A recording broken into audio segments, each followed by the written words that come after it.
Şimdi girişte biraz zihninizi öreyim. 23. söz dersleri yapıyorduk, değil mi? Birinci mepası işledik. Birinci mepas, imanı en detaylı anlatan konulardan birisidir. 5 nokta işlemiştik, hatırlar mısınız? Yani 5 parçası vardı. Yani imanın binler güzelliklerinden 5 mehasini konuştuk. Şimdi 23. sözün ikinci mepasına geçtik. Burada da insan konuşacağız. Zihninizde ayrılabildi mi acaba? Bu ikinci mepasın 5 nüktesi insanı en geniş anlatan risale. Çok ilginç bir yere geçtik. Birinci mepasta iman konuştuk. İkinci mepasta da insan konuşacağız. Zaten sonunda imansız bir insanın olamayacağını da idrak etmiş olacağız. Şimdi bu ikinci mepasta insanı anlatırken birazdan Üstad Hazretleri ahsen-i takvimden bahsedecek. En güzel kıvam. Ama bu ahsen-i takvim deyince bizim aklımıza mertebeler gelecek. Oldu mu? Yani insanın yukarı doğru sonsuz mertebesi var. Âlâ-i iliyyin. İnsanın aşağı doğru sonsuz mertebesi var. Esfeli safilin. Yani şu şekilde yukarıdan aşağıya kadar sonsuz mertebeler var. Şimdi Üstad Hazretleri birazdan 23. sözün ikinci mepasında birinci nükteyi anlatırken insanın bu sonsuz mertebelerde neyle seyahat ettiğini anlatacak. O yukarıdaki âlâ-i iliyyin dediğimiz en üst mertebelere biz ubudiyet ile gidermişiz. Bakın ibadetle değil, ubudiyet yani kulluk ile gidermişiz. İnsan o esfeli safilin denilen en aşağı mertebeye de küfür ile gideceğini zanneder ama enaniyet ile gider. Çünkü küfür enaniyetin bir şubesidir. Çünkü küfür enaniyetin bir şubesidir. Yani burada büyük küme nedir? Enaniyet, benlik. Küçük küme ne oldu? Küfür. Şu demek. İnsanı küfre, enaniyet sürükler. Çok enteresan değil mi? O yüzden terazinin yukarı kefesiyle aşağı kefesinin iki kavramı, ubudiyet ile insan yukarı yükselip çıkacak. Enaniyet ile insan aşağılara inecek. Kafanıza oturuyor mu? Karışmıyor değil mi? Enaniyet ise insanın sahiplenmesi. Kendisini, başarısını, malını, ailesini. Madem enaniyet sahiplenme ise ubudiyet de her şeyi Allah'a vermesi. Kendini, malını, servetini, vaktini, nefsini, nefesini. Anlaşılıyor değil mi? Yukarı makama insan nasıl çıkıyor? Aşağı makama insan nasıl iniyor? Hasan Basri bir gün siyahi bir köleye denk gelir. Adın nedir der. Efendimiz ne diyorsa odur. Peki sen ne yer ne içersin? Efendim ne verirse onu. Sen ne giyersin? Efendim neyi giyderse onu. Diyor ki ben ubudiyeti bir siyahi köleden öğrendim. Yani Allah ne diyorsa odur. Allah Allah, olaya bakın. Şimdi bizimki kulluk mu bunun yanında? Olmuyor. Onu kabul etmem. Bu iş bana ağır gelir, öyle yapamam. Yani benim tapum Allah'ın elinde ve o Allah bana her an hayat bağışlar. Her an hayat bağışlayan Allah hayatımda tasarruf sahibi olamaz mı acaba? Allah Allah. İşte bunu enaniyet engelliyor, ubudiyet ise bunu sağlıyor. Şimdi bir gün adamın birisinin nefes borusuna nohut kaçmış. Bizim memlekette de en iyi uygulanan teknik olan hemlik tekniğiyle, değil mi? Onu kurtarmış. Sonra demiş ki abi demiş sen benim hayatımı bağışladın demiş o. Nohut çıkan. Allah Allah. Şimdi halbuki bir şey yapmadı. Yani sen nefes zaten veriyordun, alıyordun. Veriyordun, alıyordun. Araya bir nohut tanesi kaçmıştı, onu çekti. Yani nefesini aldıran o değil, kalbini attıran o değil, milyonlarca vücudundaki faaliyeti yaratan ve yapan o değil. Sadece nohut çekti. Allah Allah, sadece nohut çekti. Ama ne diyor? Hayatımı bağışladın. Yani o arkadaşın hayat bağışlama iktidarı olsa önce kendi hayatını bağışlar ve ölmezdi zaten değil mi? Allah Allah. Şimdi Allah Azze ve Celle her an hayat bağışlar. Şu hayatı her an bağışlayanın yolunda onu razı etmek için kullanmaktan daha doğal ne var? Hiçbir şey yok değil mi? Allah Allah. İşte bu noktaları bugün konuşacağız. Dersin girişi kafanıza oturdu değil mi? Bir iki şeyi bir daha söyleyeyim. Tekrarat sabit kılar. Birinci mebhasta imanı konuştuk. Çok önemli derslerdi. İkinci mebhasta insanı konuşacağız. 23. sözün ikinci mebhasının birinci nüktesi. Yani bugünkü dersimizde de o insanın derecelerini konuşacağız ve konu çok enteresan bir yere gidecek. Birazdan. Buyurun isterseniz başlayalım. Yavaş yavaş ben detaylandırmaya devam edeceğim. Bismihi Subhanehu. 23. söz 2. mebhas. İnsanın saadet ve şekavetine medar 5 nükteden ibarettir. Saadet ve şekavet. Yani bu insan ya sonsuz mutlu olacak, saadet. Bak onu anlatıyormuş. Nasıl sonsuz mutlu olurum? Onu anlatıyor. Ya bu insan sonsuz azap çekecek. Arada başka bir form var mı? Hiçbir şey yok. Neyi anlattığını anlıyorsunuz değil mi? Yani bu mertebelerde o saklıymış. Ya sonsuz bir saadet ya sonsuz bir şekavet ama ortası nafile. Yok mümkün değil. Evet. İnsan ahseni takvimde yaratıldığı ve ona gayet cami bir istidat verildiği için Kelimeye dikkat edin. İstidat.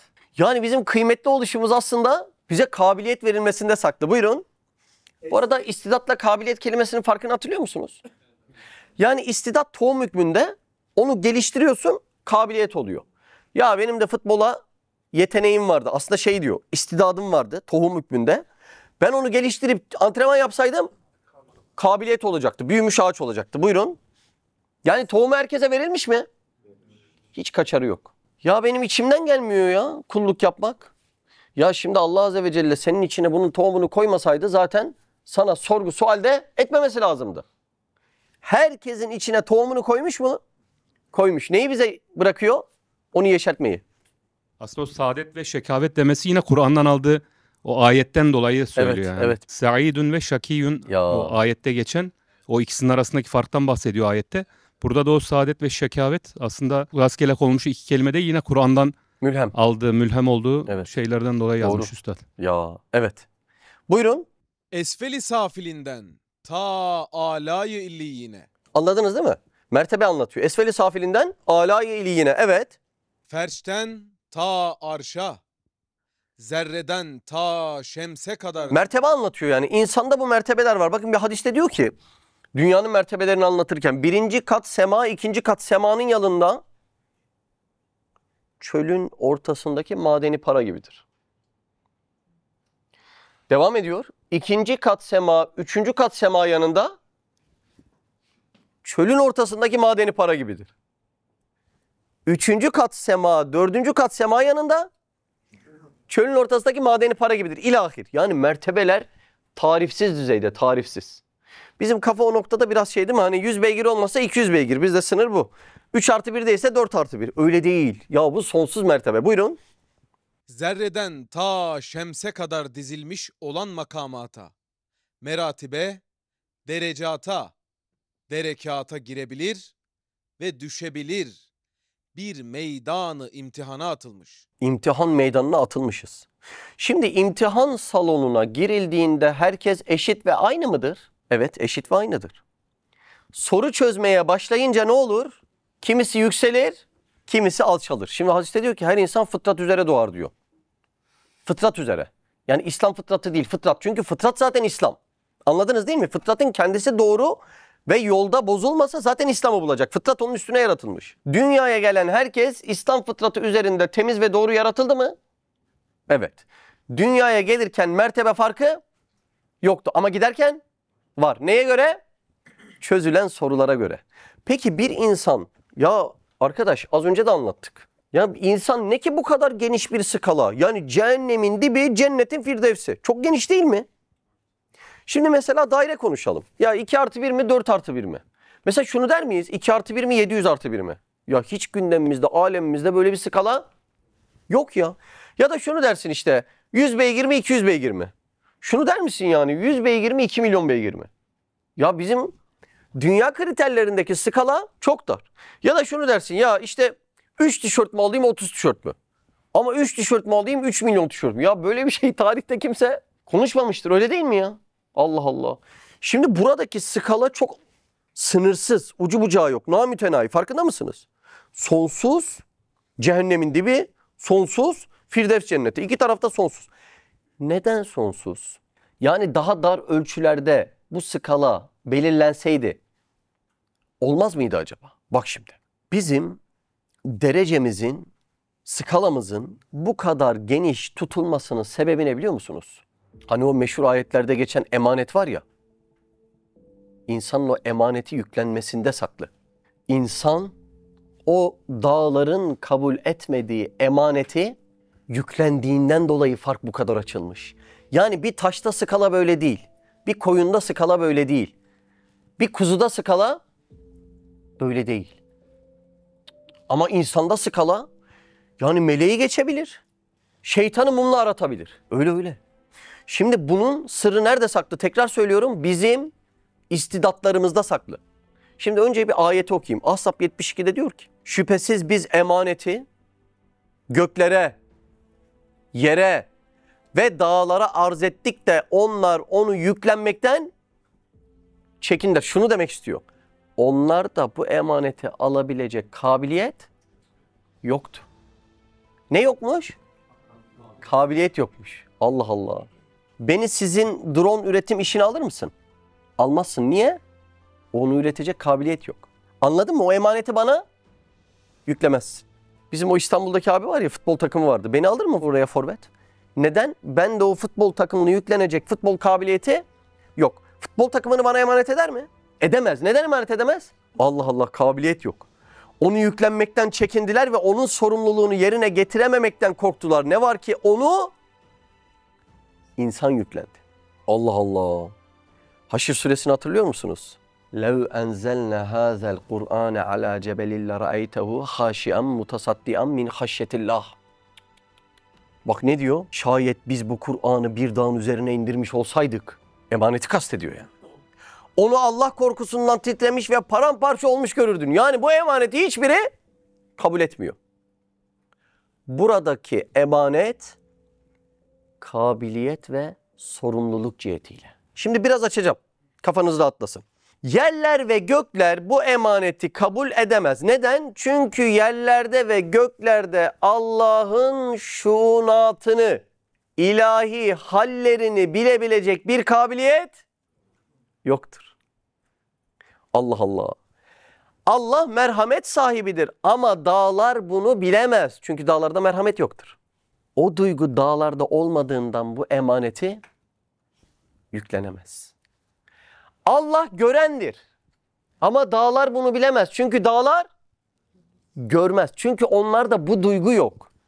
Yani Allah'ın şuunatı ilahisini, ilahi halleri, gadaplanmasını, mukaddes bir lezzet almasını hissedebilecek, anlayabilecek numune duygular sadece bende var. Allah'ın rezzakiyetini dağlar, taşlar, ırmaklar yüklenemez. Bu emaneti alamaz. Çünkü onlar acıkmıyor. Ama ben acıktığımdan bu emanet ancak benim kabiliyetlerimde tecelli eder. Yani infial anlatıyorum. Onu kabul etme. Anlıyor musunuz demek istediğim? Allah Allah. Demek büyük emanet neymiş?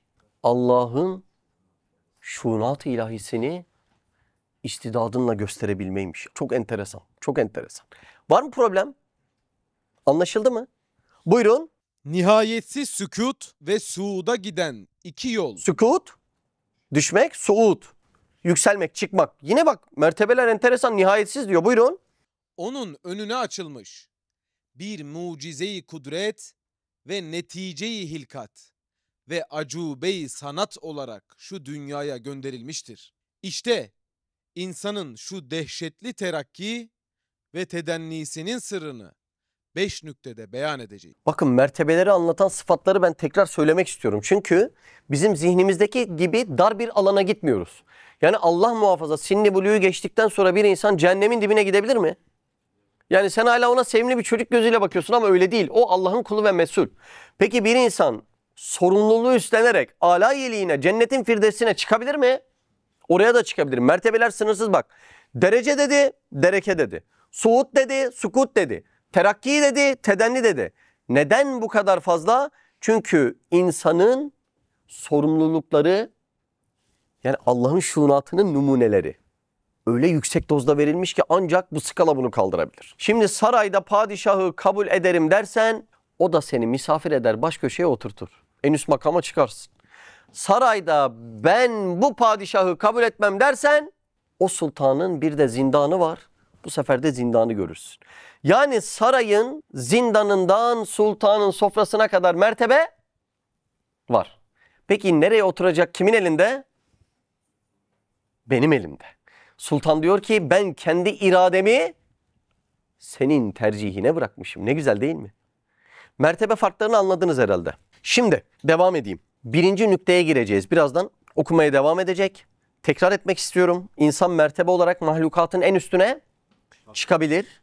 İnsan mahlukatın en altına da inebilir. Bunun nasıl olacağını anlatacak. Daha sonra da diyecek ki birinci nüktenin ana konusuna geliyoruz. Sen o cennetin Firdevs yamaçlarına çıktın ya, asla amelin oraya çıkmaya yetmez. Fazla ilahiyle çıkarsın. Sen o Allah muhafaza cehennemin dibine gittin ya. İşte orayı ananın ak sütü gibi hak edebilirsin. Anladınız mı? Çünkü o adlı ilahi. Yani inşallah Rabbim nasip etsin cennete çıkarsak orası fazla ilahi. Bizim ameller oraya yetmez. Onu anlatacak burada. Ama cehenneme düşsek Allah muhafaza orası adlı ilahi. Yani sen amellerinle annenin ak sütü gibi cehennemi hak edebilirsin. Onu anlatacak. Çok enteresandır. Çok ilginçtir. Başlayalım mı? Buyurun. Birinci nükte. İnsan kainatın ekser envaına muhtaç ve alakadardır. İhtiyacatı alemin her tarafına dağılmış. Arzuları ebede kadar uzanmış. İnsanı derecelendiren kavram bu cümleyle çıktı. Hangi kavram? Çok güzel. İhtiyaç. Şimdi kedinin ihtiyacı ikidir değil mi? Mamasıyla yuvası. Ya insanın? Sonsuz. Bir de manevi ihtiyaçları ekleyin yanına. Bitmiyor değil mi? Allah Allah. Demek ki bizi derecelendiren bir kavram neymiş? İhtiyacımızın sonsuzluğu. Buyurun. Bir çiçeği istediği gibi koca bir baharı da ister. Sevdiğimiz bir çiçek solmasın isteriz değil mi? Allah Allah. Eve alıyorsun, toprağa koyuyorsun. Solmasın istiyorsun. Var mı öyle bir çiçek? Yok. Ama istiyorum. Var mı? Yok. Ama istiyorum. Demek ki aslında ben cenneti istiyorum. Ya çiçek bahane. Perde arkasında benim başka bir isteğim ortaya çıkıyor. Solmayan çiçek istiyorum. Ölmeyen anne istiyorum. Öyle öyle. Hasta olmayan çocuk istiyorum. Öyle öyle öyle. Ağrımayan dizbel istiyorum. Kırışmayan yüz istiyorum. Bir bakın Allah aşkına o kırışıklıkla ilgili masrafa, bilmem ne ameliyata. Öyle değil mi? Allah Allah. Yaşlanmayan beden istiyorum. Doymayan mide istiyorum. Kahvaltıyı hazırlarken zahmete girmeyen bir kahvaltı sofrası istiyorum. Zahmetsiz kahvaltı sofrası. Bunlar var mı dünyada? Yok. Ama istiyorum. Var mı? Yok. Ama istiyorum. Sen istemiyor musun Faruk? Ama istiyorum. Demek ki ben aslında cenneti istiyorum. Bizim arzumuz çok net de perdede takıldık. Perde yırtılmıyor. Perde yırtılmıyor. Dünyada deniyoruz şansımızı. Perde yırtılsa şov çıkacak ortaya. Buyurun. Bir bahçeyi arzu ettiği gibi ebedi cenneti de arzu eder. Allah Allah. Çiçek istedim. Bahçe istedim. Sonra yani sonu gelmiyor. Geliyor mu sonu? Gelmiyor. Şimdi biz aslında isteklerimizle hep cennet istiyoruz ama farkında değiliz. Bak önce diyoruz ki başımı sokacak bir evim olsun yeter. Bak burada kaç tane müteahhit arkadaş var. Öyle başlamadı mı siz serüven? Şimdi bak başımı sokacak bir evim olsun yeter. Sonra diyoruz ki ya bir odası daha olsa fena olmaz. Aradan 3 gün geçiyor diyoruz ki ya olmuşken dubleks olsun. Aradan 3 gün geçiyor diyoruz ki ya bunun havuzu nerede? Bitiyor mu? Bak mümkün değil bitmiyor. Çünkü biz aslında cennet istiyoruz. Bak araba alırken ilk ne diyoruz? Ya ayağımı yerden kessin yeter değil mi? Şimdi ben yıllar önce bende bir 1.4 Polo vardı. Dedim ya ayağımızı yerden kessin yeter öyle öyle. Şimdi ondan sonra ne diyorsun? Ya bir almışken de 100 beygir fazla olsun. Öyle değil mi? Aradan 3 gün geçiyor diyorsun ki ya offroad'a da ayrısıyla gideyim. Onunla gideyim. Aradan 5 gün geçsin ne diyor aynı adam? Ya almışken bir de uçak olmasın mı? Bitiyor mu? Bak lütfen dikkat edin. Rica ediyorum dikkat edin. Neyi varsa üstünü istiyor. Lütfen dikkat edin. Bak şurada Gazze'de değil mi? Bir bardak su tek istenilen. Anne babasını kaybetmiş 4 yaşında çocuk değil mi? Boynuna bir tane tas takmış, içine pilav dolsun yeter. 4 yaşında ne ana kalmış ne baba. Şimdi bak görmene rağmen buradaki yaşanan başka. Yani neyi veriyorsa Allah üstünü istiyorsun. Aslında sen farkında olmadan cennet istiyorsun. Neden? Çünkü insan cennet standartlarında yaratılmıştır. Dünyaya asla razı olmaz. Bizim bu isteklerimiz var ya, hani yat gibi, kat gibi falan küçük istekler var ya, öyle küçük bunlar. Bunlar imkansızlıktan böyle isteniyor. Hatırlıyor musun bir gün Koyuncu abi seninle muhabbet ediyorduk. Araba dedik, şu dedik, bu dedik. Sonra sen dedin ki ya ne yapacaksın arabayı uçmak varken? Şimdi ama kafa arabada kaldı. Niye? İmkan o kadar. Yani biz araba, yat, kat, yok işte ne, kruz gemisi. Sonra ne var? Ya işte öyle bir şeyler falan. Neden istiyoruz bunları? İmkansızlıktan. Yani imkan olsa ne isteriz? Cennet, cennet. Öyle. Ya şu tişörtümü görüyor musun? Ne güzel. Ya güzel olsun olmasın bir gün sonra terliyor. Yıkat, ütüle et, eskisin. Değil mi? Aslında sen onu istemiyorsun. Aslında cennet istiyorsun. Çünkü sen cennet standartlarında yaratıldın. Doğru mu? Allah Allah. Bakın 31. söz 4. esas. Bir ufak yer okumak istiyorum. Ebedi baki bir cennette. Sihirli kelime aslında ebediyette de biz daha orayı idrak edemiyoruz. Yani bizim olayımız istemekte de değil. Buyurun onun sonsuzluğunda ağzın bal yesin. Sır orada da daha ruh açılmadı. Motor açılsa anlayacağız. Ebedi baki bir cennette, rahim ve kerim bir Rahman'ın rahmetinde. Lütfen dikkat et. Ve hayal süratinde cenneti tasvir ediyor. Allah Allah. Şöyle bir şeye gidelim mi ya? Umre'ye gidelim mi? Hayal süratinde gidebiliyor muyuz? Git eve bavul hazırlan. Doğru mu? Tıraşını ol, temizliğini yap. Böyle bir şey yok. Ama cennette bu hayal süratinde. Hüsrev bir gözünü kapayıp gittiğin bir ülkeye gitsene. Aç gözü. Nereye gittin? İsviçre. Daha önce gitmiş miydin? Tamam. Korktum şu an. Çünkü önünde Eren var ya. Yani onu görmemiştim. Bir korktum şu an. Tamam. Ne süratinde gittin? Ruhun vüsatinde.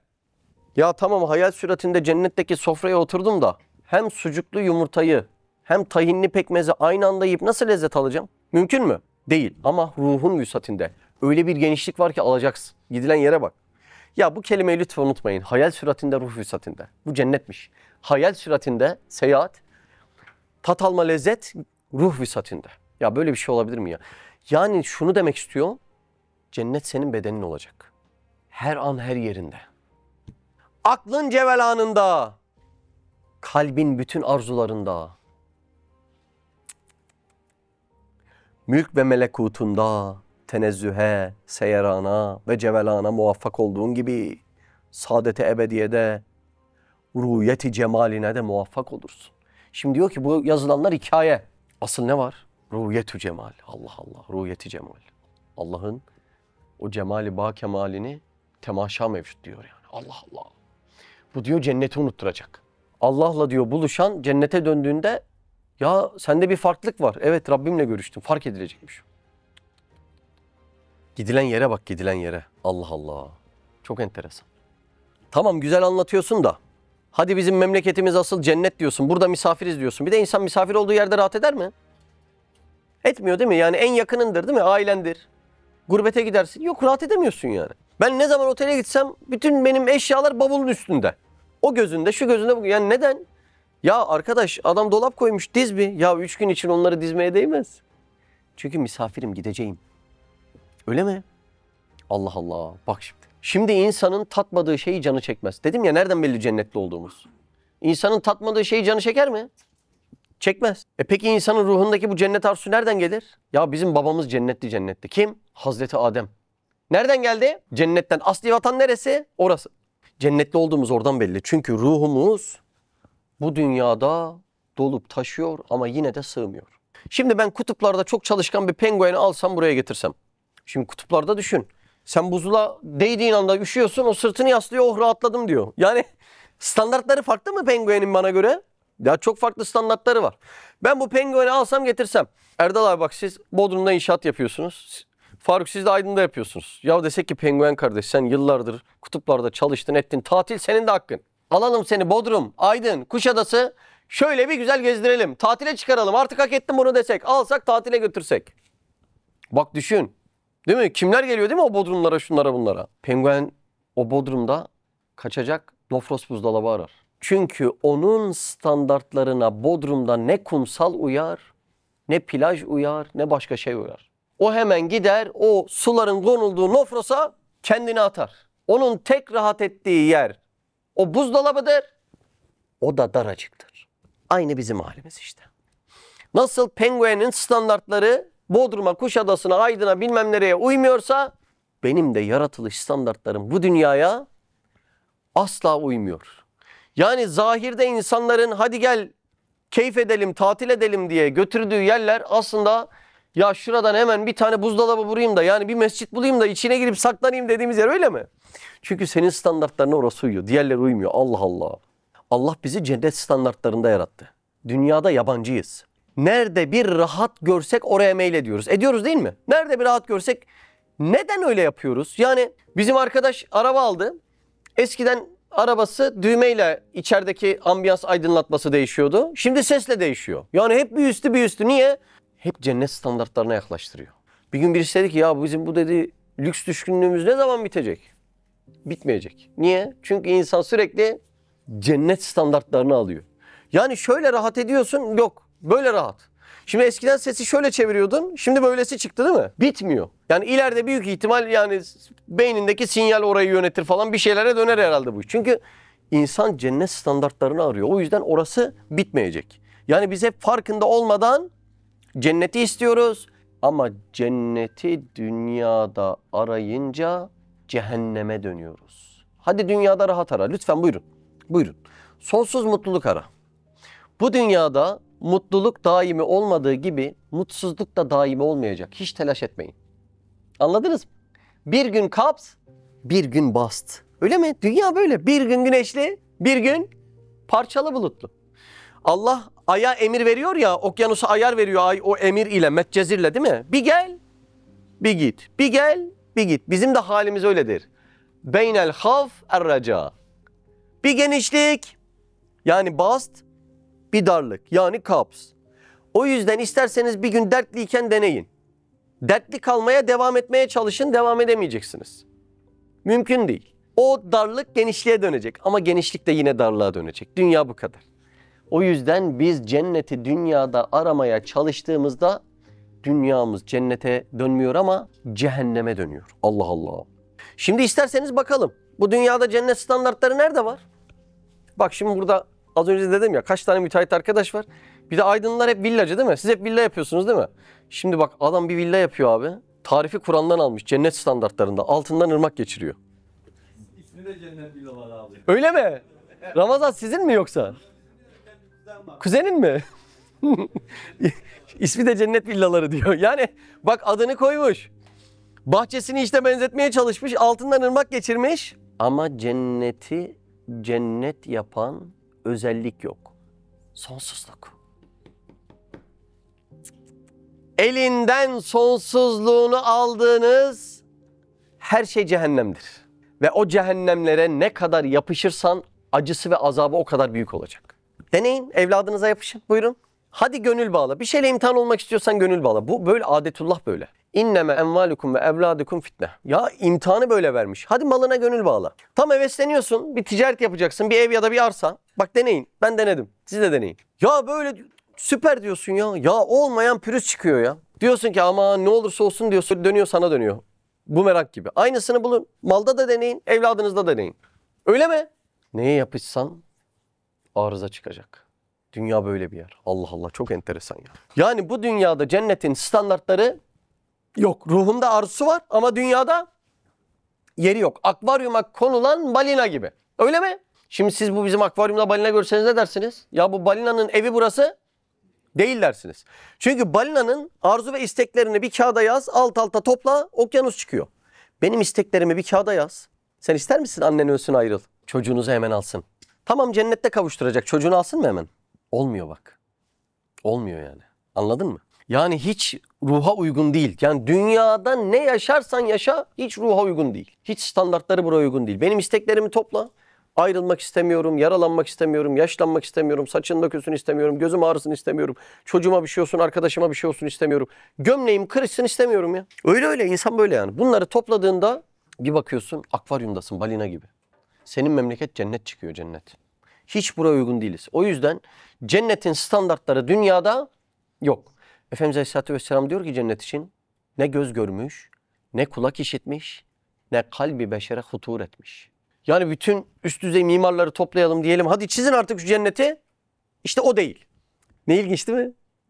Yani çizdirdiğin şey aslında tefekkürüne yarıyor. Çünkü o değil. Bu dünyada o balinanın hapis gibi, o akvaryuma girdiği gibi. Biz de dünyada hapisiz. Normalde benim ruhumun her yeri görüyor. Ama şu beden elbisesine girdiğinde mapushaneden 2 pencere açılmış gibi sadece buradan görüyor. Normalde her yeri duyuyor, burada sadece buradan duyuyor. Böyle böyle. Bu kadar yani. Normalde yani gıdalanması tarifsiz lezzetler ama bu dünyada şu kadar mide vermiş. Size çok şaşırtıcı bir şey söyleyeyim mi? Bu dünyada üstüne alsan şirke gireceğin birçok şeyi Allah cennette hediye olarak verecek.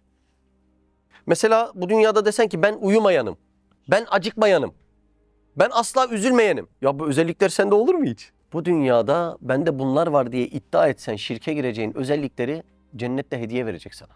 Uyumayacaksın, acıkmayacaksın, sadece lezzet için yiyeceksin. Dert yüzü görmeyeceksin. Ayrılık, firak tatmayacaksın. Çok enteresan değil mi ya? Ya hiç buralı değiliz. Biz şimdi hayvan hayatı, yani cisim hayatı, ben hakaret olarak söylemiyorum. Hani yedim, içtim, gezdim. Ya biz bu hayatta hapis kalmışız. Bir çıksak şunun içinden, o mertebede bir yükselsek biz o zaman anlayacağız yani. Şimdi bir adamın ömrü 40 yıl boyunca mağarada geçse. Bir günde mağarada kuru fasulye görse der ki üf hayat buymuş der ya. Değil mi? O adamı bir gün sultanın sarayına yemeğe götürsen. Lanet olsun o mağaraya der ya. Bu muymuş hayat der. 40 yılın boşa gitti der. Niye? Sultanın sarayını gördü. Şimdi biz hep ceset hayatı yaşıyoruz ya, lezzet bu zannediyoruz. Üf yeni tişört, üf yeni kıyafet, üf yeni bilmem ne, yeni yemek, yeni tatile gittim. Hele o tatil kriz meselesine döndü millette. Yeni tatile gittim. Bir çıksak namazın içindeki lezzeti bir fışkırsak, ruhun derece hayatına yükselsek deriz ki ya bu hayvan hayatı lezzet değilmiş ya. Kuş mamasıymış deriz. Ama çap meselesi azizim. Hamsi de balık, balina da balık. Balinanın bir nefeste yuttuğu suyu hamsi ömür boyu nefes alıp verse yutamaz. Ne meselesi? Çap meselesi. Yani çapı gelişmeyen ve değişmeyen adam dünyayı cennet gibi görüyor. Çapı artan adam yiyor doymuyor. Geçen arkadaşla muhabbet ettik. Çok da akıllı bir müdür arkadaşımız vardı. Ya dedim bu Kur'an'ı öğrenmemiz lazım. Yani ders lazım ya, bunun derslerini almak lazım. Çocukken almıştık diyor. Yani yetiyor. Kimisine haftada bir yetiyor. Öyle mi? Kimisi diyor ki sakın salı perşembe beni ellemeyin. Öyle. Kimisi diyor ki haftanın 8 günü derse gelmek istiyorum. 7 değil 8. Bakıyorsun sabah okuyor, yolda Cevşen okuyor. Uyurken Kur'an okuyor. Öyle sürekli. Ne meselesi? Demek ki onun mertebe yükseltiliyor. Çapı genişlemiş. Öbürü gıdalanamıyor belli ki. Bir doktora gittiğinde ilk diyor ki iştahın var mı? Doktor bey 3-4 gündür bir şey yemedim. Diyor ki sen hastasın. İştahın varsa problem yok. Kazım abi sizin yanınızda konuşuyoruz ama böyle doktorların yanında. Doğru mu söylüyoruz acaba? Ama iştah varsa tamam diyor ya. Tamam iyidir bu diyor. Şimdi demek ki manevi iştah yoksa sen manevi dillerin hasta demek. Şimdi adama okuma yap diyorsun, yapamam diyor. Hastalık var. Kur'an'ı anla diyorsun, anlayamam diyor. Ya o iş yerindeki dandik dosyaları ezberliyorsun da bu Kur'an mı çalışılmayacak? Senin böyle bir lüksün mü var? Böyle var mı lüksümüz? Ya varsa gerçekten varsa toplu bırakalım gidelim yani. Var mı anlamama lüksümüz ya? Din adamları anlasın. Kur'an'da yani bu İslam'da din adamı diye bir kavram yok. Bu ruhbanların kullandığı kavram. Kapamışlar kiliseye din adamı. Siz nesiniz? Ya biz mesul değiliz. İslam'da herkes dininin adamıdır. Şurada konuşan adama ne sorulacaksa burada dinleyen adama aynı şeyler sorulacak. Şu filanca neden sorumlu? O da aynı şeyden soruyor. Hiç bir lüksünüz yok. Hiç öyle din adamı, min adamı. Herkes dinin adamı. Tabii birisi daha iyi öğreniyor. Ona üstad öyle diyor ya, aranızda anca bir üstatlık olur. Üstad öğretmen demek bu arada. Biri daha iyi bilirse bilen bilmediğini ona öğretir. O da bilmiyorsa ondan öğrenir.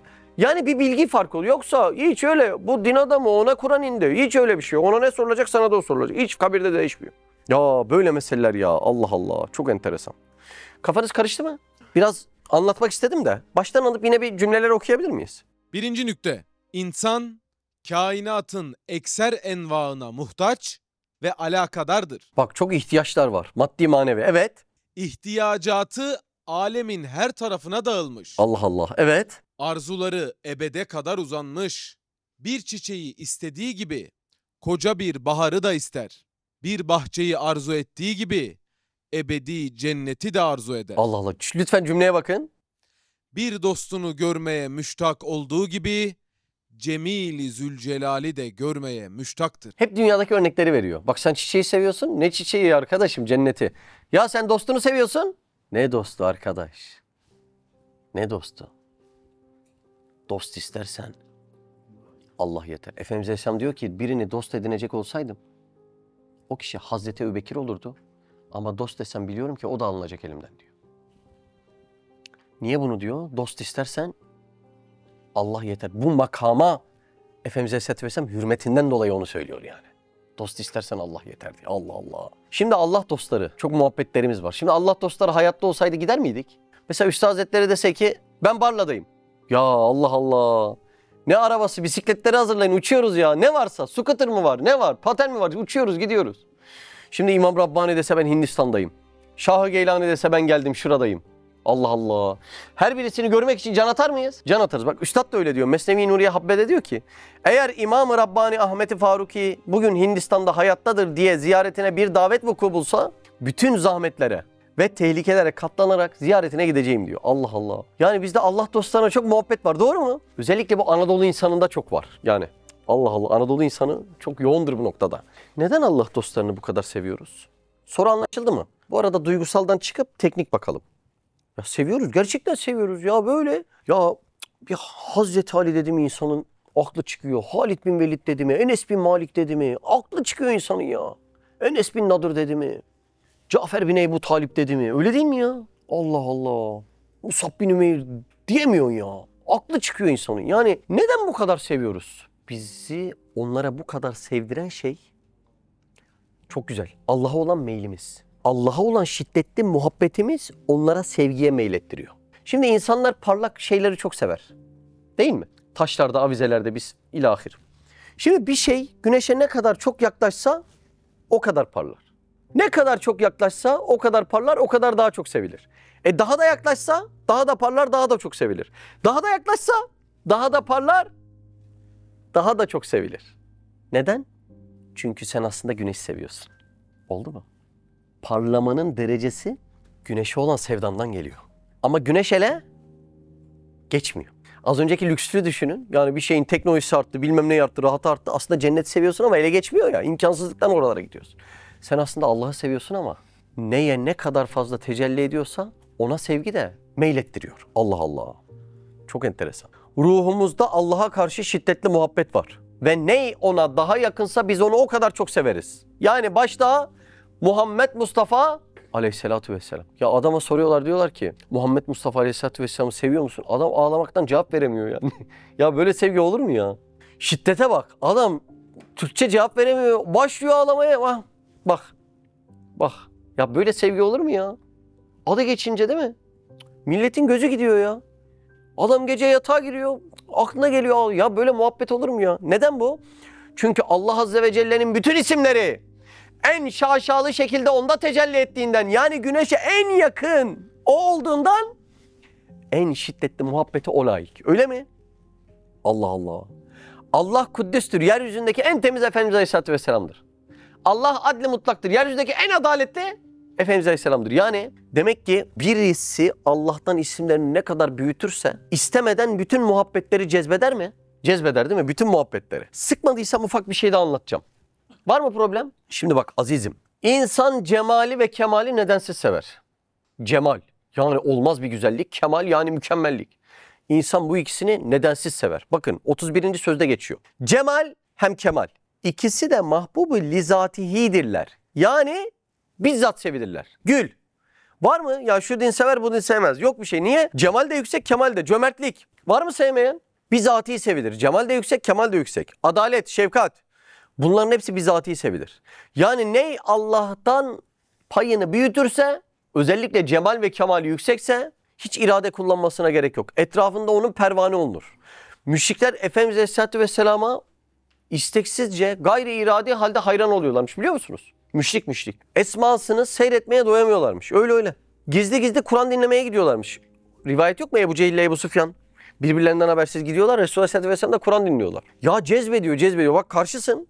Tarihin en büyük düşmanlığını sergiliyorsun ama kendini o cazibeden geri koyamıyorsun. Tarçı Hayat'ta diyor ki, Ziya Paşa'nın lafı. Hüsn olur ki seyrederken ihtiyar elden gider.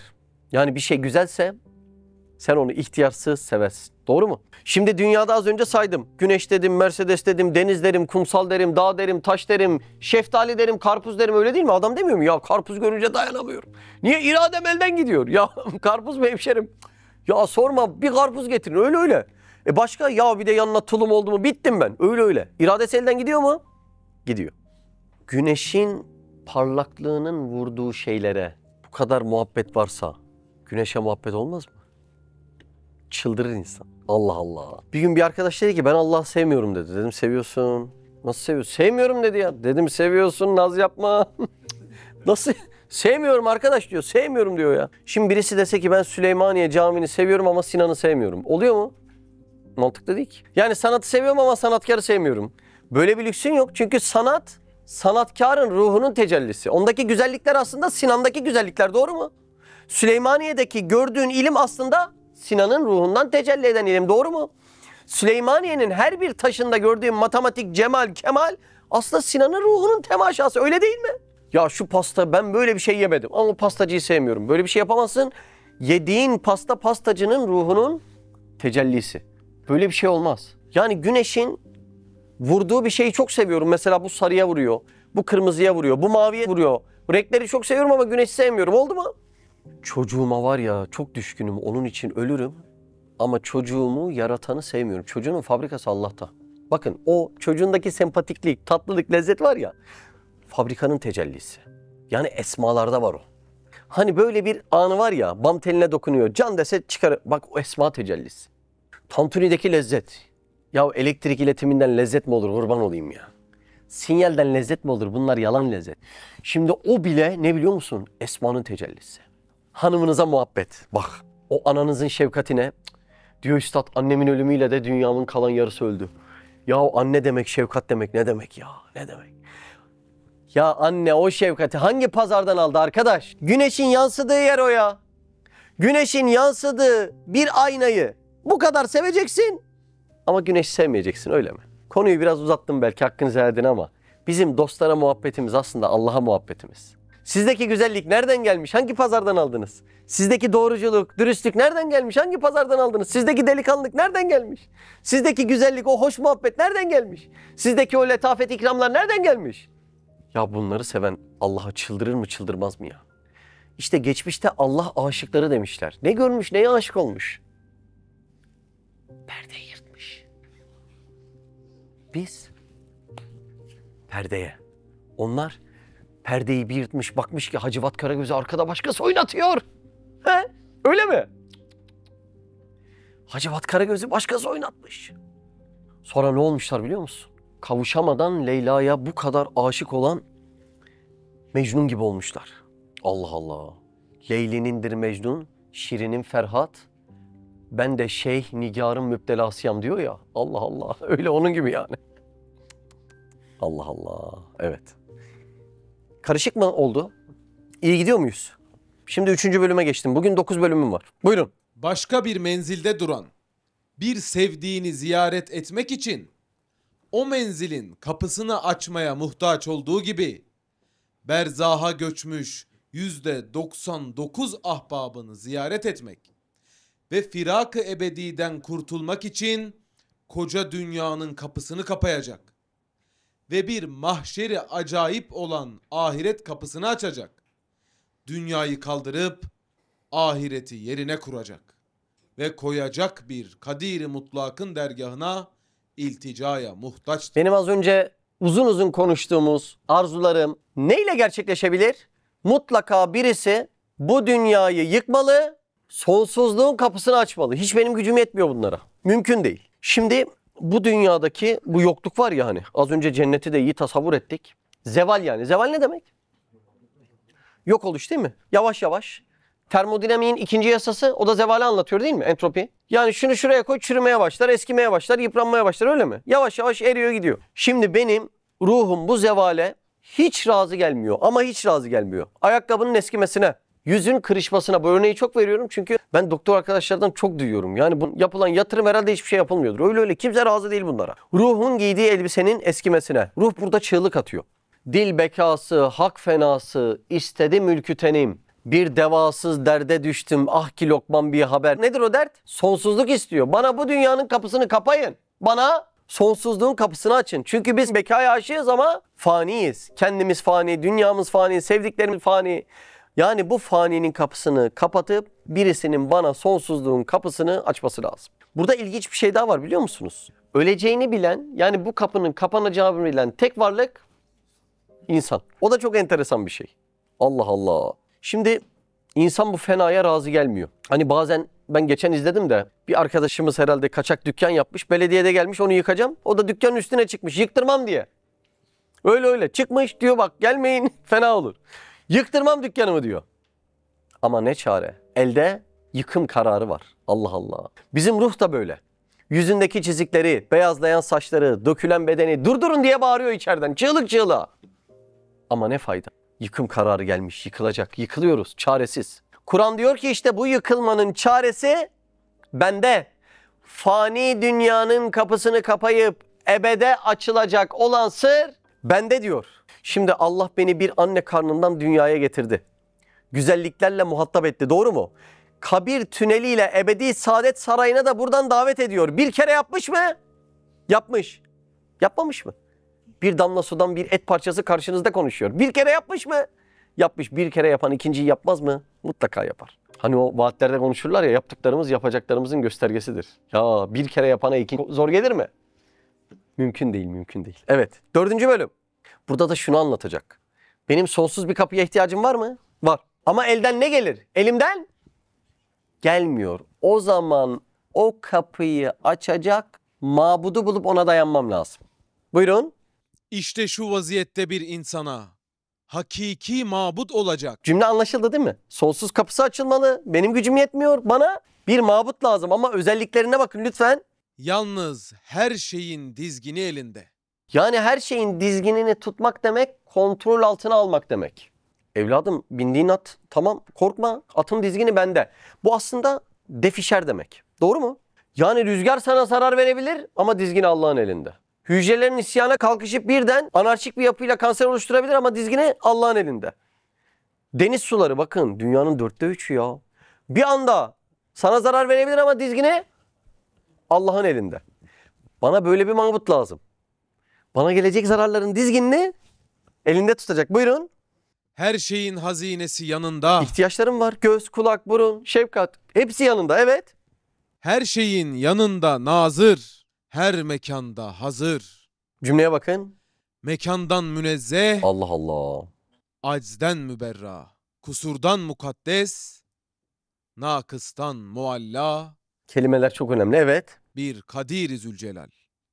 Bir Rahim-i Zülcemal. Bir Hakim-i Zülkemal olabilir. Çünkü nihayetsiz hacat-ı insaniyeyi ifa edecek ancak nihayetsiz bir kudret ve muhit bir ilim sahibi olabilir. Öyleyse mabudiyete layık yalnız odur. Senaryo bu yani. İnsanı uzaylılar kaçırsa. Ondan sonra incelese. Bu uzaylılar der ki ya bu insana bir mabut lazım. Gerçekten bak. Bizim hamurumuz, çamurumuz bu. Niye öyle der? Yani bizim aczimizi ve ihtiyacımızı görüp öyle der. Peki bu insana nasıl bir mabut lazım? Onu anlattı değil mi az önce? Nasıl bir mabut lazım? Her an her yerde olmalı mı? Ya çünkü benim uyurken bile ihtiyacım var. Her an her yerde olmasa nasıl olacak? Kusurlardan arınmış olmalı çünkü bende çok kusur var. Dikilmesi lazım onların. Kudretli olmalı çünkü ucu bucağı olmayan ihtiyaçlarım var. Şefkatli olmalı çünkü hazinesi çok. Ama onu bana vermek için şefkat lazım. Hikmetli olmalı. Çünkü çok verip şefkatinden bu bana zararı da olabilir. Mesela güneş çok seviyorum diye iyice yaklaştırsa olmuyor. Yani milimi milimine bir de ayarlanması lazım. Özelliklere bakar mısınız? Ne kadar çok özellik var. Allah Allah. Yani şefkatin yanında hikmet olmasa o da şefkatlikten çıkar. Doğru mu? Buyurun. Şimdi 5'e geçtik. Şunu anlatacak. Bu istekleri dersin başında anlattığımız mertebeye getiriyor yavaştan. İşte onu bağlamak bir tık zor. Şimdi mahlukatın üstüne yani o arzu ettiğin cennetlere, kavuşmalara, o zevali istememelerine yalnız Allah'a kul olmakla, ubudiyetle çıkacaksın diyecek. Mahlukatın aşağısına da o kulluktan kaçınca, istinkaf edince yani enaniyetinle düşeceksin diyecek. Dersin başında anlattığım enaniyete bağlanacak yavaş yavaş. Var mı problem? Buyurun. İşte ey insan, eğer yalnız ona abdolsan, bütün mahlukat üstünde bir mevki kazanırsın. Eğer ubudiyetten istinkaf etsen, aciz mahlukata zelil bir abd olursun. Dikkatinizi çeken kelime hangisi? Söyle yalnız. Kim dedi onu? Bele. Buradaki dikkat çekecek mesele yalnız. Çünkü biz kulluk yapıyoruz zaten. Ama yanında kula da kulluk ediyoruz. Ediyor muyuz, etmiyor muyuz? Ediyoruz. Bak bizi bütün patlatan hadise burada. Bana mabut lazım. O mabudun özelliklerini de bahsetti.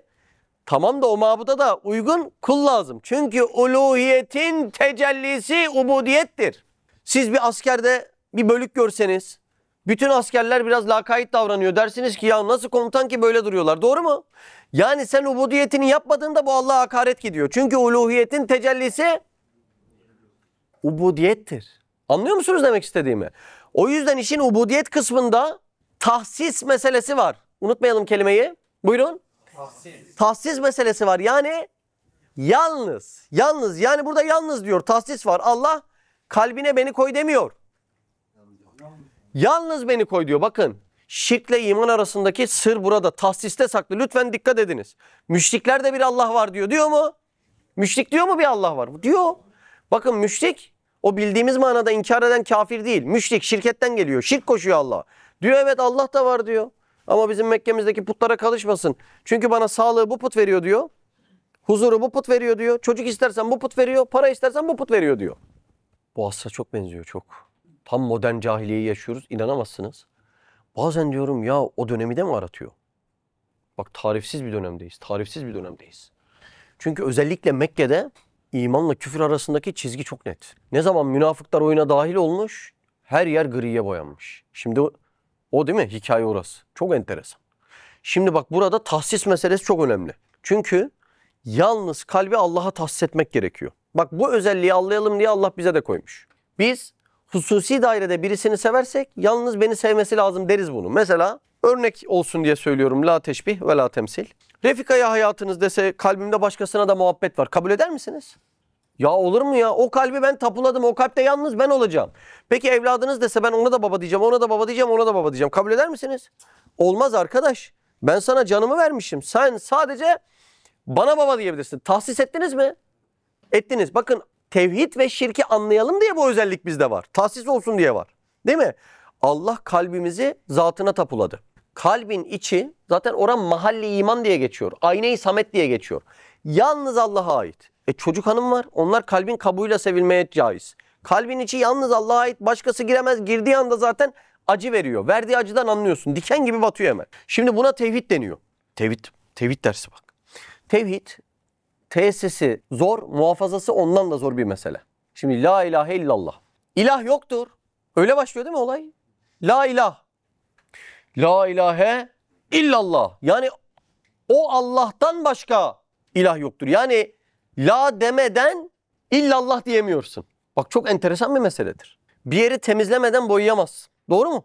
Şimdi burada da birinci la kılıcının nefsine, putlarına, kalbinin korku noktalarını yakalayan yerlere, kalbini muhabbet cihetinde aşırı noktalarda yakalayan yerlere o la kılıcını vurmadan asla o tevhid, burada bahsedilen tevhid olamaz. La demeden illa asla diyemezsin. Asla diyemezsin. Kim kolay diyorsa bunun altını doldurmadan dediği için diyor. Haydi cemaat aşk ile la ilahe. Yani bunlar altı dolmadığından böyle rahat rahat diyoruz. Zor olduğu nereden belli biliyor musunuz? Mekke'den belli. Ne bedeller ödeniyor değil mi? Çünkü Efendimiz Aleyhisselatü Vesselam diyor ki "Kulu la ilahe illallah tuflihu." La ilahe illallah deyin, kurtulun. Diyebiliyorlar mı? Diyemiyorlar. Çünkü zor ve bedel ödeniyor. Bunu biliyorlar. Şimdi neden bu kadar ucuz oldu? Çünkü söylüyoruz ama hayatımız değişmiyor. Şimdi bizim hal şöyle. Tevhid konuşurken mesela bizi ilgilendirmeyen meselelerde problemimiz yok. Bulutu kim yarattı? Allah yarattı. Yağmuru kim yarattı? Allah yarattı. Hele böyle canının çektiği bir portakal olsun. Portakalı kim yarattı? Allah yarattı. Başına imtihan geliyor biraderim. Onu kim yarattı? Ya onu da Allah yarattı ama. Bak ne oldu? Amalı yamalı cümlelerle tevhidi zarar gördü. Şimdi bize dokunana kadar Allah Allah. Bize dokunduğu anda olmuyor. Amalı yamalı cümleler başlıyor yani. Tevhid değişmeyen ama değiştiren bir kavramdır. Darül Erkam'da ilk kez iman eden bir insanın heyecanını bir gün yaşamadıysanız kalbinize dönüp bakın. Problem vardır. Yoksa pazardan alınmış gibi bir tevhid kabirde işimize yaramayacaktır. Bizim halimiz camide Allah ama ticarette başkaları. Mescit Allah'ın ama sokaklar bizim. Yani Mekke müşriklerin yaptığından ne farkı var? Yer gök Allah'ın ama Mekke bizim demiş onlarda. Bakın beyler Allah'ın muradı bilgi vermek değil. Allah'ım Ne olur ölmeden bu topraklarda İslam'ı sadece bilgi olarak sanmayı, bu ahlakı bizden kurtar. İmanın aksiyon olmadan olmayacağını bütün sahabenin hayatında görüyorsun. Bütün peygamberlerin hayatında görüyorsun. Bütün evliyanın, asfiyanın, mukarrebinin hayatında görüyorsun. Bir bu ahir zamanda göremiyorsun. Allah'ın muradı bize Kur'an'da sadece bilgi vermek değil, hayatlarımızı değiştirmek. Lütfen dikkat edin. Ya bir vasiyet söyle de herkesin kalbine şey yapalım, seni de öldürüp alalım deseler, ya şunu ne kadar bağırmak isterdim. Bilmek yapmak içindir. Allah'ın muradı Kur'an'daki mesele ve bilgilerle hayatlarımızı değiştirmektir. Allah bu kitaba hayatımızı düzenlemek ve bizi terbiye etmek için göndermiştir. Okuyalım, bilgimiz artsın, hayatımız değişmesin. Bunun adı tevhid değildir. Tekrar hatırlatayım, tahsis meselesini konuşuyorum. Allah demek yetmez, sadece Allah diyeceksin. Allah Allah. Şirk, Allah'a inanırken başka şeylere de Allah gibi önünde eğilmektir. Kalbimiz cahiliye dönemi gibi. İçinde 360 tane put var. Zaman zaman muhabbet müşriği oluyoruz. Bir şeyi aşırı seviyoruz, farkında değiliz. Zaman zaman haf müşriği oluyoruz. Bir şeyden Allah gibi korkuyoruz, farkında değiliz. Ya bu haldeyiz. Allah Allah, maalesef bu haldeyiz. Evet. 6. bölüme geçelim, buyurun. İşte ey insan, eğer yalnız ona abdolsan, bütün mahlukat üstünde bir mevki kazanırsın. Eğer ubudiyetten istinkaf etsen, aciz mahlukata zelil bir abd olursun. Eğer enaniyetine ve iktidarına güvenip Konuyu neye bağladı? Ubudiyet, enaniyet. Fark ettiniz mi? Evet. tevekkül ve duayı bırakıp tekebbür ve davaya sapsan, Şimdi burada da bir ufak anlatmam lazım. Çünkü enaniyeti davaya bağladı. Değil mi? Tekebbüre bağladı. Burada dava kelimesi biraz tam anladığımız bir kelime olmuyor herhalde. Şimdi bir insan ubudiyeti yakalasa duaya sarılır. Dua bizim acizliğimizi hissettiren eylemdir. Öyle değil mi? Biz inşallah demeden yarın Adana'ya gideceğim demeyen adamlarız, öyle mi? Dava dediği kendini güçlü hissettiren eylem. Yani bir iddiam var ortada. Benim Allah'tan hakkım var arkadaş. Ben bunları yaptım, o da bana vur verecek. Bu da dava ne olur? Bu da adamı kibre sürükler. Halbuki hakikat nedir? Allah mülkünde dilediği gibi tasarruf eder, öyle mi? Aslında hakikat budur yani. Ama bize bunu göstermiyor. Göstermeyen şey tekebbür. Kebir büyük demek. Doğru mu? Kebir büyük. Tekebbür ne oluyor? Büyüklenmek oluyor. Şimdi yapmacık hareketlere bakın, mutlaka altında kibir vardır. Çünkü yapmacık hareketler zıttı manayla ortaya çıkar. Yani büyüklenme duygusu küçüklüğün alametidir. Öyle değil mi?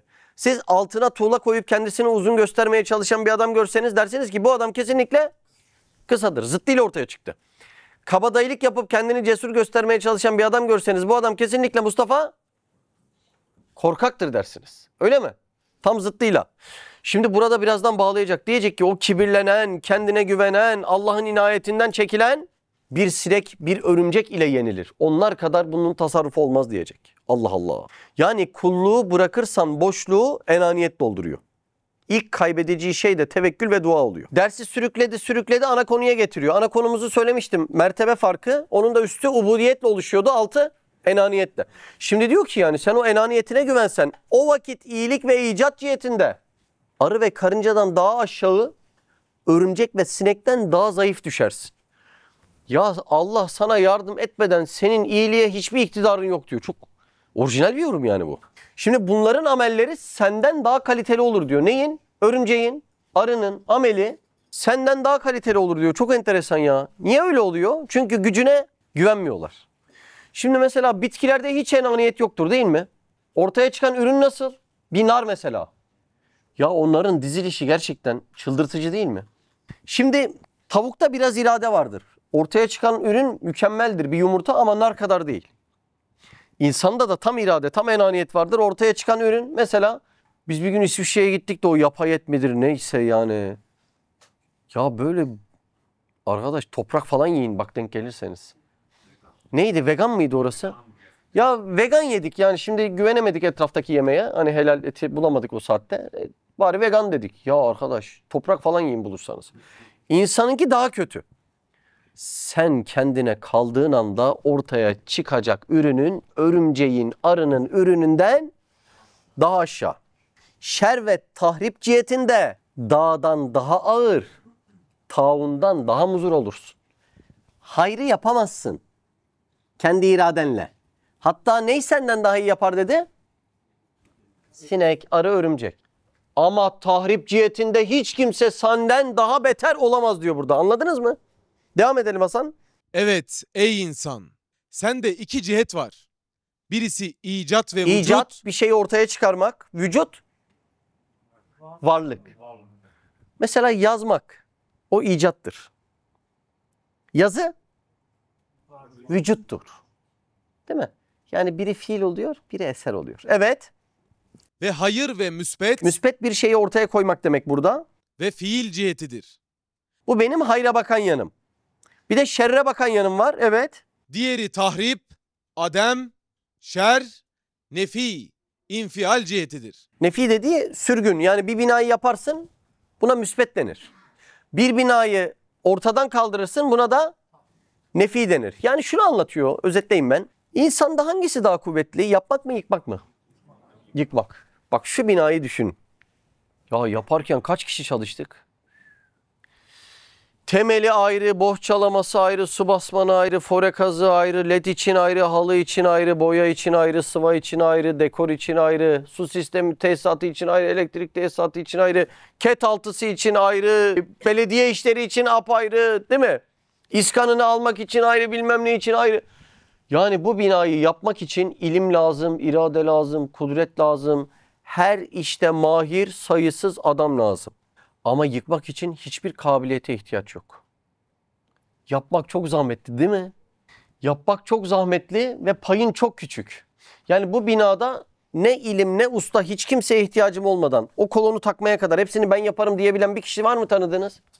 Yok. Mimar mimarlığını güzel yapıyor ama diyor ki ustam sıvanı at.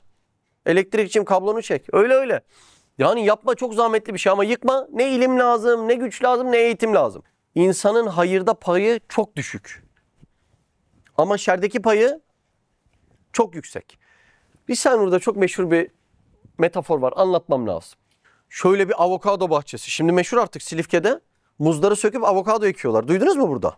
Avokado başladı yani. Şöyle meşhur bir avokado bahçesi düşün. Yıl sonu 100 milyon para kaldıracağız Mehmet abi. Ekmişiz, biçmişiz. Mehmet abi senin vazifen sadece musluk açmak. Sen Katar'dan özel elektrik, elektronik mühendissin. Seni Katar'dan getirttik, vazife verdik. Musluk açmak. Çalıştık, ettik. 100 milyon para çıktı ortaya. Avokadoları sattık. Mehmet abi de dedi ki ben bu musluğu açmasaydım siz bu parayı kazanamazdınız. 100 milyon bana ait. Mehmet abi bak yaşın büyük abimizsin ama döverdik. Hak ediyor mu bir muslukla? Hayır. Senin hayırda payın o kadar. Aylık 10 lira 20 lira. Musluk açmanın payı ne kadar? Aylık 10 lira 20 lira. Ama sen o musluğu açmasan 100 milyon zarar sana aittir. Senin yüzünden oluşmuştur. İnsanın hayırdaki kabiliyeti, biz şimdi namaz kıldım ettim diyoruz ya, ahirette çok utanacağız. Senin namaz kılman için kainatta yaratacak, gezegenleri döndürecek, atomları döndürecek, hücrelerini besleyecek, yer çekimini yaratacak da sen sadece meyledeceksin. Oruç tuttum, namaz kıldım. İnan bunlar bize ait değil. Bizim hayırdaki kabiliyetimiz çok ufak. Ama şerdeki kabiliyetimiz yıkıcı seviyede. O da bunu söylüyor, bunu bahsediyor. Devam edelim. Birinci cihet. Birinci cihet itibarıyla. Neydi birinci cihet? Hayır yapmak. Nasıldı onda? Küçücük, evet. Arıdan, serçeden aşağı, sinekten, örümcekten daha zayıfsın. Çünkü enaniyetine güvenirsen arı kadar hayır yapamazsın. Çünkü hayırdaki payın çok küçük. Musluk açmak kadar. Değil mi? Buyurun. İkinci cihet itibarıyla. Neydi ikinci cihet? Şer ciheti, evet. Dağ, yer, göklerden geçersin. Onların çekindiği ve izharı acz ettikleri bir yükü kaldırırsın. Adam atom bombası yapıyor bir düğme. Şer nasıl?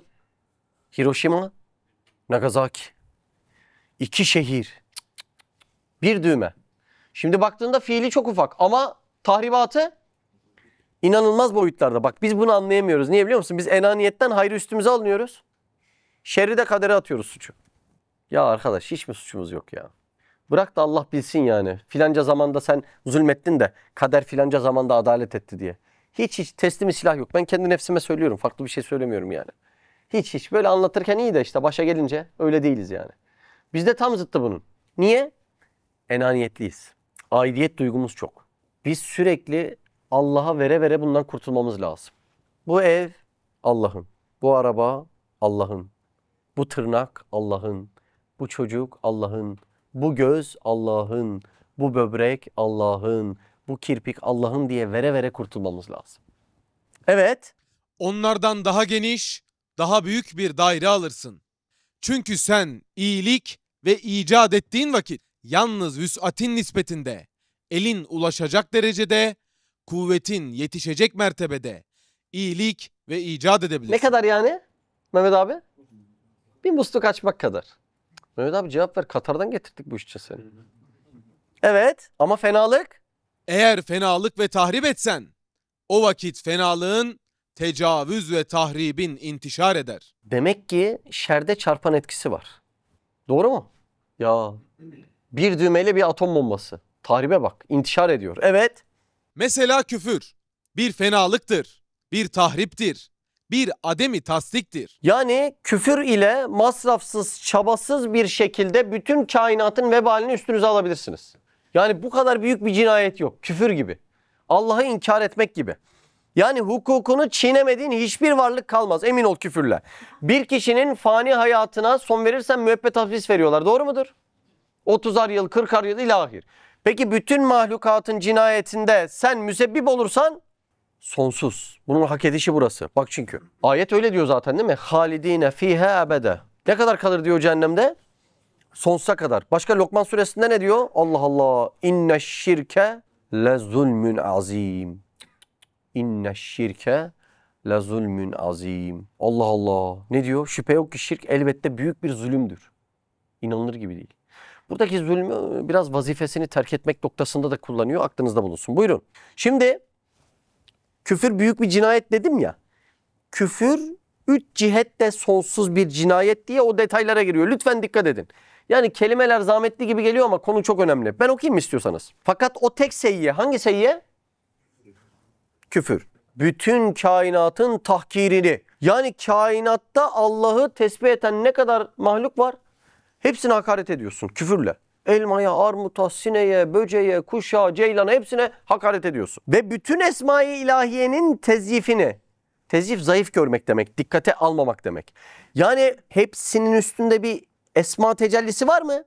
Var. Bunu hafif görüp okumamak tahkirden de beter. Öyle mi? Şimdi elmaya hakaret mi kötü? O elmaya tecelli eden esmaya hakaret mi? Küfürde bu var. İsimlere hakaret. Bütün insaniyetin terzilini, terzil aşağı düşürmek, tazammun eder diyor. Yani bunlar da seni esfeli safiline düşürür. İnce bir detay değil miydi konuştuğumuz? Allah Allah. Şimdi devam ediyor ve küfür kainatı nasıl tahkir eder onu okuyoruz. Buyurun Hasan. Çünkü şu mevcudatın âli bir makamı, ehemmiyetli bir vazifesi vardır. Mevcudatın önemli bir vazifesi. Yani elmanın vazifesi soframda tat vermek değil mi? Değil mi? Değilmiş işte, başkaymış. Bu ehemmiyetli vazifeleri okuyor. Buyurun.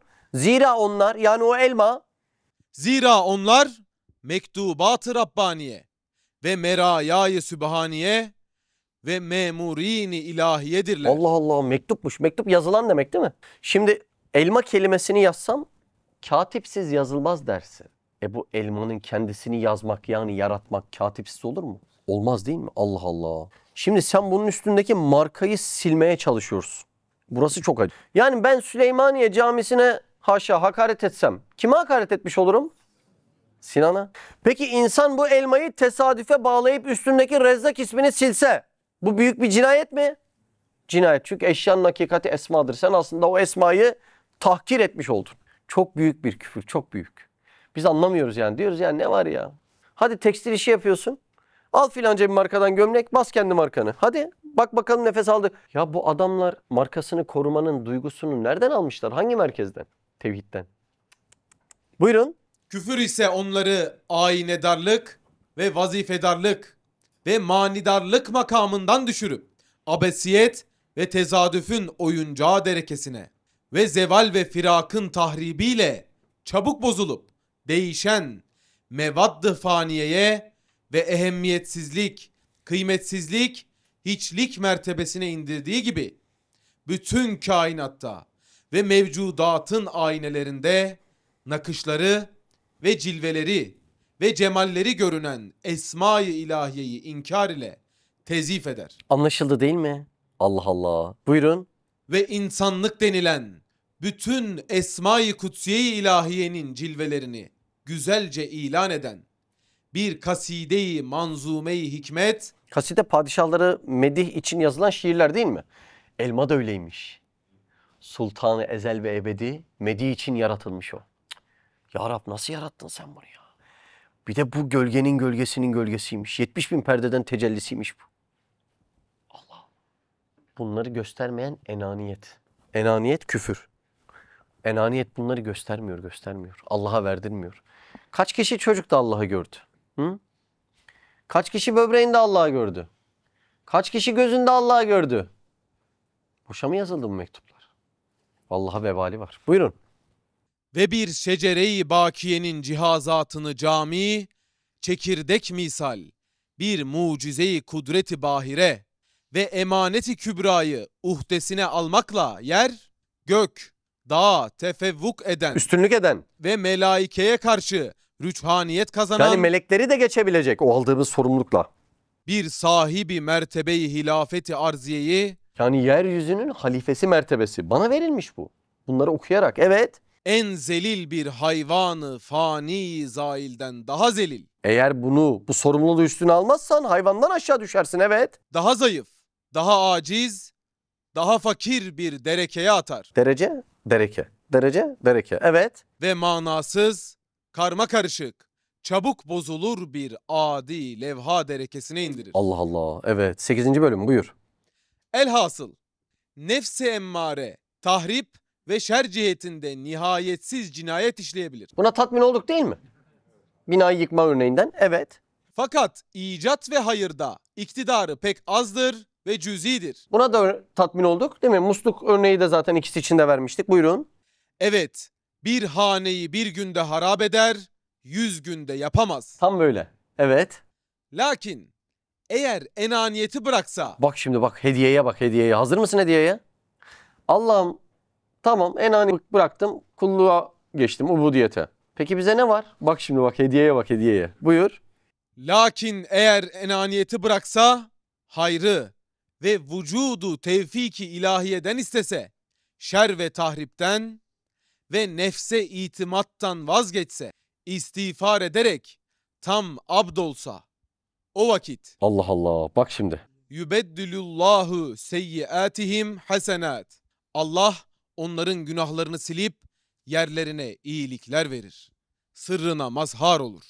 Ondaki nihayetsiz kabiliyeti şer, nihayetsiz kabiliyeti hayra inkılap eder. Ahseni takvim kıymetini alır. Alayı illiyine çıkar. Enaniyeti bıraktım kulluğa geçtim. Furkan suresi 70'teki ödüle bakın. Yübeddilullahu seyyiatihim hasenat. Allah Allah. Şimdi yübeddilullahu yani Allah tebdil eder, çevirir. Neyi? Seyyiatihim. Onların kötülüklerini, seyyiatlarını neye? Hasenat, iyiliklere çevirir. Yani diyor ki Allah senin günahlarını sevaba çevirir.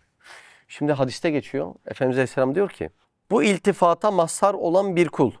Herkesin günahından titrediği haşir meydanında günahlarına sahip çıkacak. Çok ilginç değil mi? Bir daha okumamı ister misiniz? Bu iltifata mazhar olan bir kul. Herkesin günahından titrediği haşir meydanında günahlarına sahip çıkacak. Diyecekmiş ki yani benim şu günahlarım da vardı lütfen onu da çevirir misiniz? O zaman hazine şerde. Sermaye şerde. Bizim asıl enerjimiz şerre olan meylimizde saklı. Bizi alay-ı iliyine çıkaracak olan şey şer bizi çekecek, dünyaya çekecek, eğlenceye çekecek, sefaate çekecek. Sabredip baskıladığın anda dünyanın en zengin adamısın. Sabredip dayanamadın mı? Sermayeni çarçur ettin demektir. İşte bu sırrı anlayanlar eskiden şer cephesinde şiirleriyle küffara enerji verirken daha sonra mümin olunca aynı kabiliyetlerini Müslümanları coşturmak, heyecanlandırmak için kullanmışlar. Bu sırrı anlayan eskiden servetlerini kumarda içki sarf ederken mümin olunca aynı servetlerini hayra harcamışlar. Sermaye şerde, yoklukta, acizlikte, viran kalmış hayatlarda. Bir dönse ne servetler var. Hakkı gel sırrını eyleme zahir. Olmak ister isen bu yolda mahir. Garabat ehlini hor görme zakir. Defineye malik viraneler var. Harabat ehlini hor görme zakir, defineye malik viraneler var. Ya asıl sermaye oralardaymış yani. 9. bölüm. Bu da şu. Senin aslın 100 zarar, bir bile olmayan hayır. Aslımızı anlatıyor şu an. Buyurun. İşte ey gafil insan! Bak Cenab-ı Hakk'ın fazlına ve keremine. Zaten anlaşılmıyor mu yani? Günahı bile sevaba çevirmek. Buyurun. Seyyeyi bir iken 1000 yazmak, haseneyi bir yazmak veya hiç yazmamak adalet olduğu halde Yani aslında benim zararım 1000. Yazılması gereken 1000. Sevabım bir bile değil. Anlayabildiniz mi? Yani normalde adalet tecelli etse benim hakkım burası. Yani Allah'ın fazlı merhameti tecelli etmeden yok arkadaş kurtuluş. Ya olur mu, kaç yıl kulluk ettik, bir cennet hak etmedik mi? Ya kapısının kulpunu bile hak etmedin. İnanılır gibi değil. Aslında adalet burası. Buyurun. bir seyyeyi bir yazar, Ama bak Allah ne yapıyor? Normalde günahın çarpan etkisi var, öyle değil mi? İntişar eder. Çok tecelli eder ama bir günahı bir yazıyor. Evet. bir haseneyi 10, Bak. Evet. bazen 70, Allah Allah. bazen 700, Bazen bazen 7000 yazar. kesretten kinaye çok yapıyor. Allah Allah. Sebekat rahmeti gadabi. Yani rahmetim gadabımı geçmiştir. Allah Allah. Evet. Hem şu nükteden anla ki o müthiş cehenneme girmek cezayı ameldir, aynı adildir. Buna rağmen burnunu kötülüklerden çıkarmazsan cehennem adaletin ta kendisidir. Hak mıdır? Bak bu dünyada bizi sürüklesinler cehenneme. Yani dayanamayız, deriz ki ya hayır olur mu, şu iyiliklerim vardı ben hak etmedim. Ama cehennemin dibinde Allah bin muhafaza buyursun biz kesinlikle burayı hak ettik diyeceğiz. Buyurun. Fakat cennete girmek mahzı fazldır. Çünkü tekrar hatırlatmak istiyorum. Yaptığın iyilikler bir yazılmalıydı ya da yazılmamalıydı. Ama kat kat yazılıyor. Kötülüklerin 1000 yazılmalıydı. Çünkü intişar var o kötülükte. Ama onda 1 yazıyor. Allah Allah. Çok enteresan. Şimdi insan kendi eliyle cennete gittiğini düşünebilir mi? Mümkün değil. Bak şimdi. Efendimiz Aleyhisselatü Vesselam diyor ki hiç kimse kendi ameliyle cennete gidemez. Sahabe çok şaşırıyor. Şimdi sahabenin aklı kalbi Resulullah Aleyhisselatü Vesselam'da, onlar kendini de düşünmüyor. Hep onda. Diyorlar ki sen de mi ya Resulallah? Evet ben bile. O bileye belagatta fehva diyorlar. Şimdi ben desem ki şu kapıdan karınca bile geçemez. Karınca geçemezse tavşan hiç geçemez. Kedi hiç geçemez değil mi? Bir geyik hiç geçemez. Yani bileye ne diyorlar? Fehva. Yani tefsir edeyim. Ben bile diyor ya, onun tefsiri şu. Kimse ameliyle cennete gidemez. Tefsiri anladınız mı? Amele güven gitti mi? Gitti. Kimse ameliyle cennete gidemez. Allah Allah. İyi de amele sürekli teşvik var. Aksiyona sürekli teşvik var. Neden var bu teşvik? Haşa Allah'ın mı ihtiyacı var? Azizim Allah'ın ne senin namazına, ne orucuna, ne var, hiçbir şeyine ihtiyacı yok. Allah Azze ve Celle bunların içerisinde seni sıkınca özünde ihlas çıkar mı diye ona bakıyor. Bir şeyin özü kendinden kıymetlidir. Zeytinin özü zeytinyağı kendinden de kıymetlidir. Burada biz o ameli yaptıktan sonra Kuzman gibi kibirlenip menfaate kapılacağız. Kuzman Uhud'daki cehennem ehli diyor ya. Yoksa içimizden Musab gibi bir, Esad gibi bir samimiyet mi fışkıracak? Allah'ın baktığı budur. Şu masa kadar bir dağı yıksam, tamamı altın çıksa, köşe olur muyum? Ağrı Dağı kadar bir dağı yıktım, 1 gram altın çıkmadı, hepsi kum. İflas eder miyim? Ederim. Allah Azze ve Celle için gerçekten onun katında amelin büyüğü, küçüğü, adedi yok, samimiyeti var. İhlas deniyor oraya. Namazında da orucunda da hiçbir şey katamazsın Allah'a. Mümkün değil, katamazsın. Bütün amel ve aksiyonlarda bu kul bizzat benim rızamı gözetiyor mu? Biz bir ihtiyacı olan arkadaşımıza, kardeşimize sadaka bile verirken sadece acıdığımızdan değil, Allah'ım sen razı olacaksın diye ben bu kardeşime, çünkü bende var onda yok, olabiliyor değil mi? Onda olur, onda olmaz. Sen razı olacaksın diye ben bu kardeşime bu yardımda bulunuyorum demek zorundayız. Yani Allah'ı orada devreye katmadığın bütün ameller yangın yeri. Şuraları da ben yaptım. Yap, gene yıkacak. Kıyamet günü yıkacak hepsini. Ne ihtiyacı var? Ya buraya diyor ki kanadı kadar değer versem kafire hiç nefes aldırır mıydım? Aldırır mıydı? Sinek kanadı kadar değeri yok. Ya nasıl değeri yok? Ev bağışladık, arsa bağışladık, bilmem ne yaptık, koşturduk. Ceketimizi sattık, bir yerlere infak ettik, fakire fukaraya yardım ettik. Ya ne yaparsan yap, orada çıkan ihlasın altının gramını belirliyor. Başka hiçbir şey yok. Başka hiçbir şey yok. Yani zerre kadar amele ihtiyacı yok. Şimdi biz zannediyoruz ki amel ettik, karşılığında cenneti hak ettik. Namaz, oruç hiç böyle değil. Çünkü cennetteki verilen ikram fazl-ı ilahi. Onu razı edersen. Öyle mi? Bazen öyle olmuyor mu? Mesela çocuk öyle bir bam teline basıyor ki telefonu versen atacak. Bizim ufak her yere atıyor telefonu. Paramparça etti. Yine de veriyoruz. Niye? Ya öyle bir masum bakıyor ki bam teline dokunuyor. Ya al feda olsun 10 kez daha kır diyorsun. Öyle. Şimdi biz bu şekilde ihlas sevimli demek, samimiyet demek. Biz bu ihlası yakaladık samimiyete. Peki bunları nerede ispatlayacağız? Amel ederken ispatlayacağız. Yani azizim kim ne yapıyorsa kendine. Herkes kendine. Hiç bu zahirdeki zahmetlere aldanmayın. Ya bana ne o yapsın? Ya bu ne demek ya? Yani ben ihlas fırsatını istemiyorum o mu kazansın demek. Anlamıyoruz. Buralarda çok kayboluyoruz. Ama Allah muhafaza bir cehennemin kapısıyla yüzleşirsek anamızın ak sütü gibi onu hak etmişiz demektir. Çünkü o adl-ı ilahi. Öyle değil mi? Allah Allah. Şimdi aslında terazi çok enteresan. İnsan ömrü takribi 60 yıl. 20'si uykuda geçti mi? Geçti. Hayatın ne olduğunu anlamadığımız çocukluk yılları da 10 yıl geçti mi? Kaç etti? 30.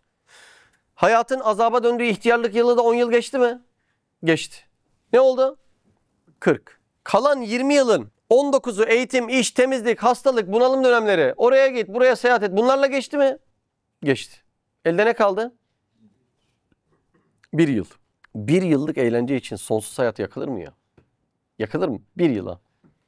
3 gün işte şuraya gideyim, 4 gün kirvelerimle bilmem ne, 5 gün. Ya 1 yıllık eğlence için sonsuz hayat yakılır mı ya? Allah Allah. Yakılmaz. Allah'ı razı edecek yollar bulmamız lazım. Ve orada sevimli gözükmekten başka çaremiz yok. Yani ihlaslı. Çünkü hadiste geçiyor. Hadis burada çok uzun, bende var metni. Ama diyor ki yani 500 yıl ibadet eden bir abid. İbadetleri bir kefeye koyulunca bir gözün karşılığını vermiyor. Bir derste uzun okumuştum, hatırlıyorsunuz. Değil mi? Biz 2 ayda evliyalık peşindeyiz değil mi? 500 yıl ibadet etmeyin bir gözün terazi karşılığı değil. Allah Allah, çok enteresan ya, çok enteresan. Şimdi bunun hakikatini anlayanlar biz gibi davranmamışlar.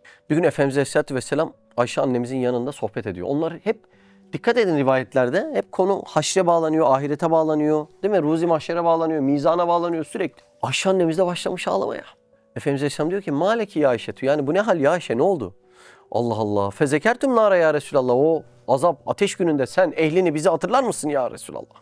Bak bunu kim soruyor biliyor musun? Hazreti Ebubekir'in kızı soruyor. Bu sefer Efendimiz Aleyhisselatü Vesselam'ın gözleri dolmuş. Allah Allah. Emme fi selaseti mevati nefale yeskurune ehadun ehaden ya Ayşetu. 3 yer var ki kimse kimseyi hatırlayamaz. 3 yer. Fil mizan. Mizanın yanında ameller tartılırken, hükümler verilmiş kişinin ameline göre defterler dağıtılırken, sıratta karşıdan geçme mücadelesindeyken bu 3 yerde kimse kimseyi hatırlayamaz ya Ayşe. Bakın söylediği kim biliyor musunuz? Benim evimden cennetlik olmayan çıkmaz diyor. O evde değil mi? Ezvacı tahirat değil mi? Bak bu Ayşe'ye söylüyor. Çok enteresan. Tabiinin ilim hocası dediğimiz Ayşe'ye söylüyor.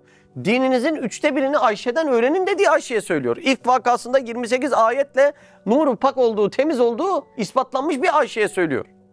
Kitapların kafalarda uçuştuğu an diyor ki kimse kimseyi hatırlayamayacak. Kimse kimseyi. Yani bunun da tefsirini verelim. Ayşe annemiz bile hatırlamıyorsa bu şu demek ki o güvendiğin amellerini al, başına çal demek. Bir şeye lütfen dikkatinizi çekiyorum. Resulullah Aleyhisselatü Vesselam ulufe dağıtır gibi cennet dağıtmamış çünkü cennet ucuz bir şey değil.